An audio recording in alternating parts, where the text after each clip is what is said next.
how this budget concerns the organized private sector is the first leg of this conversation about the budget that we'd like to take a look at today.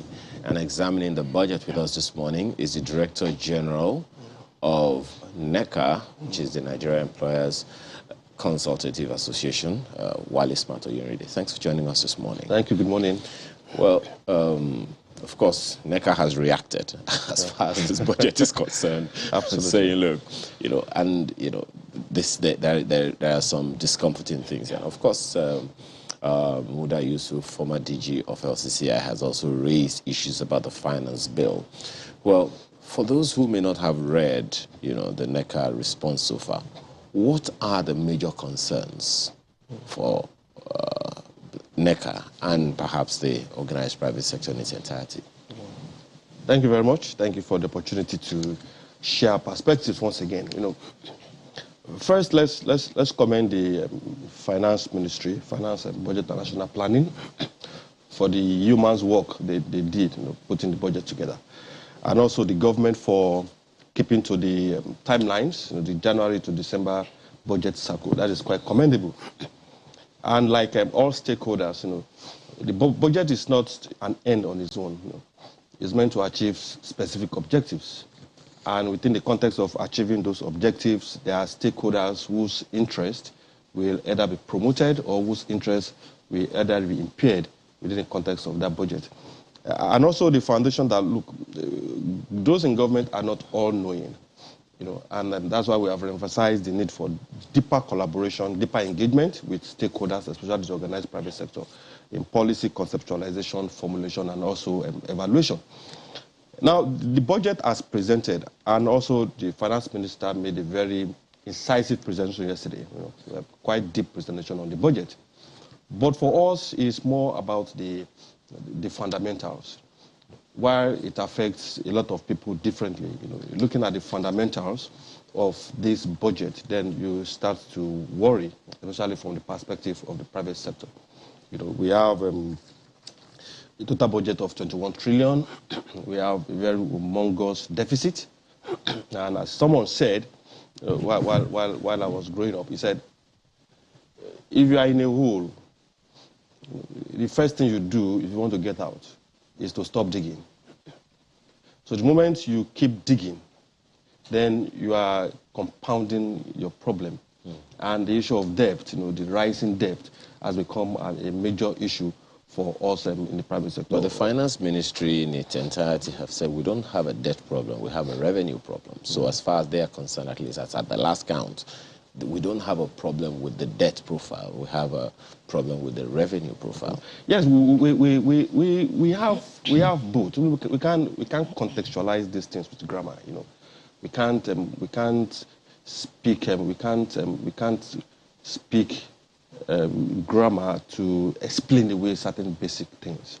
You think the debt profile is a problem? I think it's a problem, especially concerning the issue we have concerning oil, our mainstay revenue challenges. Because if you have big issue of revenue, then how exactly are you going to pay the debt? Because for you to borrow, you have some level of certainty of this is how I'm going to repay this debt. Especially it becomes much more difficult when the interest generated from interest you have to pay on those debts is also piling up. So if debt servicing is a problem, the president shows so much resistance to the extent that all he did was express concern that the National Assembly has jacked up the budget by a certain amount. Absolutely. But he didn't return it for a reduction. The dynamics between when the appropriation is done and when it goes to the presidency, the dynamics of constituency projects, the dynamics of different interests that surrounds the budget, makes it a bit also difficult for the president to take a definitive stand, because you run into a situation where you take it to the National Assembly back to say, okay, remove this. The Assembly will say they are not removing this because of certain interest.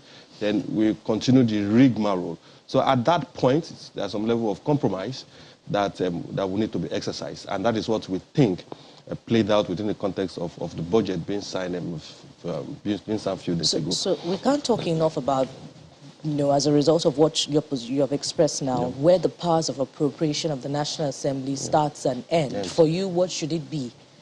Well, the lawmakers are to make laws. And that has been the general challenge that we have, even in the organized private sector. You make laws, you make appropriation. The issue of implementation of contracts is basically beyond the purview of the National Assembly. The implementation of the nitty-gritty of how this is done, what comes in, shouldn't be within the purview of the National Assembly. The executive should run that. But when we cross that bound of focusing on appropriation, and then we are showing interest on the content, the items in the budget, then different interests will come to play. Let me give another instance. An instance that we have battled with for a long time in the private sector. The National Assembly consistently, different committees summoning organized businesses for one investigative hearing or the other based on Section 88 and it's now the Constitution. And our view is, look, there are agencies of the executives that have been created to implement certain parts of these responsibilities. If you have a problem with a private company on issue of tax, then you call the federal FIRS to order. If you have issues with expatriate quota, you call the Ministry of Interior, and how is this company doing? The National Assembly cannot make laws and at the same time interpreting the law. Okay. That has been our concern. Now, you said this budget. Is it the position of NECA, let's just be clear, that this budget is going to stifle business? Yeah, it creates bottlenecks for businesses. How? Now, the finance bill is meant to create a path towards the funding of the budget. And if the indices that I've mentioned, the indices of the revenue, the deficit, the crude benchmark, the crude oil benchmark, we have a $750 benchmark of crude oil. And we all know global organizations have also projected a likely recession in 2023, which might reduce the demand for oil, which means our $75 per barrel might not work. We have an exchange rate of 435 naira. Official rate. Official rate, and we all know that businesses that use inputs, that import, will have to buy at the black market rate because there's a gap between the supply of forex. So which creates different bottlenecks. Now, if there are issues with funding, traditionally, what we've seen and what we have come to call a legacy of taxes now, a legacy of taxation that the government is leaving for organized businesses. There is a likelihood that government will revert back to taxes, just as we found it in the Finance Act that Mr. Muda mentioned. The tertiary education tax has been increased from 2.5% to 3% without any justification. Now, organized businesses are currently faced with over 50 different taxes, levies, and fees from the three tiers of government. And now we are adding more burden. This tax thing that he just mentioned, we've been hearing the OPS talk about this for eons. I would have expected that there would be some kind of conversation with the FIRS and the state internal revenue agencies and say, look, we can't continue like this because this is going to stifle business and generate unemployment or whatever the consequences are. Absolutely. Those are part of the inherent contradictions that we have around there. And a part of our views also that except we deal with some of those inherent contradictions, we will not make significant progress. And I give you one or two of them. We complain about unemployment. We say unemployment is, rate of unemployment is high, over the 33% mark. We said we have a large population of youths that are unemployed, and globally it's accepted that the private sector, for every 10 jobs created, the private sector creates 8 or 9. Now, the rational thing for you to do is to create a platform where those that will help generate those jobs, we create an environment for them to not only to be competitive, but to be sustainable. Because we're not talking of competitiveness now. It's sustainability that is the first thing before you go to the realm of competitiveness. And with AFCFTA running to the second or third year now, we are creating a major challenge for ourselves if we don't deal with those issues. So while we complain about unemployment rate, we are still creating bottlenecks for those that should create the jobs.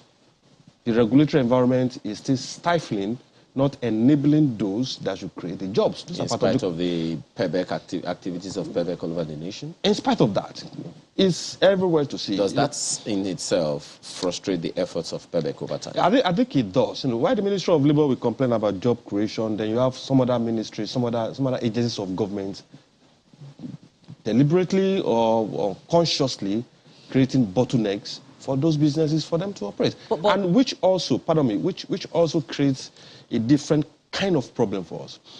If I'm an investor, we say the foreign direct investment rate is reducing.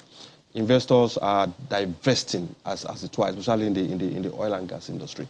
Then how will I invest when those that have invested are having problems? First, in the aviation industry, are having problems repatriating their legal funds out of the country. And those that have invested and making sacrifices in the context of opening businesses, they are not surviving in this place. So how will I, as a rational investor, from anywhere, bring my hard-earned dollars to this environment and invest? I guess the question he asked was, are you engaging with the FIRS and the state internal revenue services, to articulate these challenges? And Absolutely. What's the feedback that you are getting if you are doing so? Well, engagement is at different levels. We've engaged at the level of NECA, of Nigerian Employers Association. We are also engaging at the level of the organized private sector. And I must commend, that before we get to the point of finance bill getting to the president, there were attempts to increase excise duty on carbonated drinks, not carbonated drinks, spirits and tobacco, and that was touted to be included in the finance bill. And I think we engaged constructively, we engaged at the highest level, and that planned increase did not make it to the finance bill as presented to the president. Commendable. But when you have a situation where those in government, as you mentioned, realize or assumed or agree that our problem is revenue, and we've not taxed ourselves enough to be creative within the context of revenue generation, then the easy way, unfortunately for them, the easy way out is always looking at the context of taxation. So while you are saying, look, the tax will affect the organized businesses, will stifle them more, somebody else is looking at, look, what quantum of money can I get from these people? Well, perhaps the engagement needs to be stepped up. But let me ask you about this. I mean, there was something you said about the oil sector earlier, and I think I just want to speak a little more about that. Now, there are some consequences that seem to be building up from some of the things that you said and some of the facts that are available. Yeah.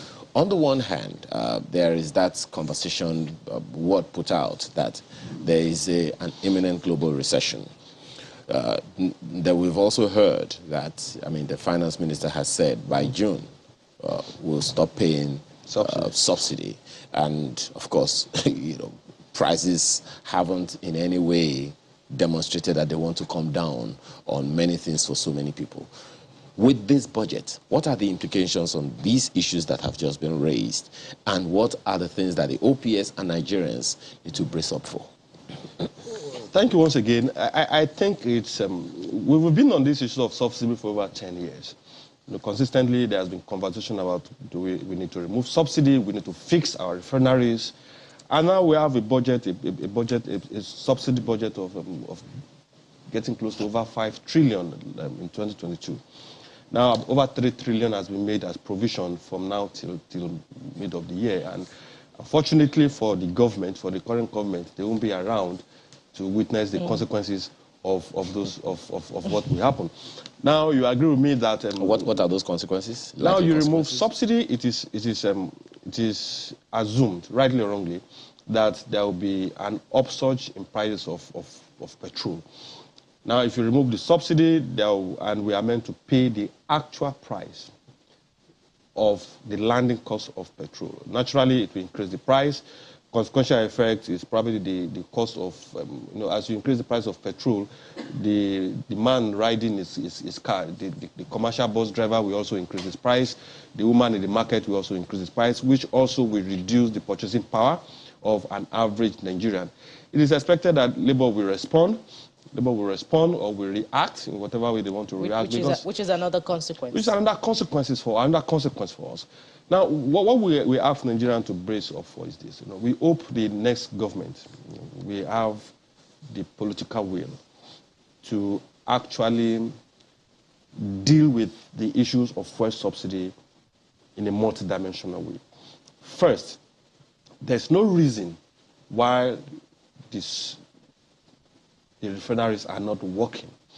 We've done turnaround maintenance over time. They should have the political will first to, we have to create a judicial inquiry to look at how much have we spent on turnaround maintenance and why are the 4 refineries not working, especially when an individual within 3 years is almost completing a refinery in Ekpe, the Dangote refinery.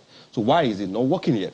Now we need to also take a deep look at the scam, we call it organized scam, of the subsidy regime. Over 3 trillion in half a year. No country is doing that. We need to also look at that deeply and deal decisively with those that would have been found to be culpable.